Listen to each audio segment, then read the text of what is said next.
আসসালামু আলাইকুম। আজকে একটা জিনিস আপনাদেরকে দেখাবো। এটা হচ্ছে একটা কাঁঠাল গাছ চারা। তো এটাতে একটা কাঁঠাল আসছে, দেখেন ছোট ছোট একটা কাঁঠাল আসছে। আর এই গাছটাতে যখন আমি আসি গাছের গোড়ায়, তখন আমার কাছে খুব ভালো লাগে।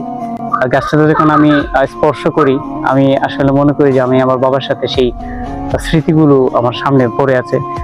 আমি এই গাছটা যখন লাগাই আমার বাবার সাথে, আমি একই জায়গায় বসে বাবা চারাতে ধরে তখন এই গাছটা লাগাই।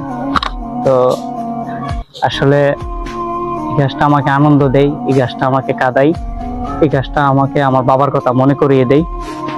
আর এই রমজান মাসে আমার বাবার জন্য সবাই দোয়া করবেন, সেজন্য জান্নাতবাসী হোক। সবাই আমার বাবার জন্য দোয়া করবেন। আর এই গাছটা যেন আশা করি কিয়ামত পর্যন্ত যেন থাকে, এই দোয়াটুকুই করি। কারণ আমি আমার পরবর্তী প্রজন্ম যারা আসবে তারাও যেন এইটা মনে রাখে। তো সবাই ভালো থাকবেন, সুস্থ থাকবেন।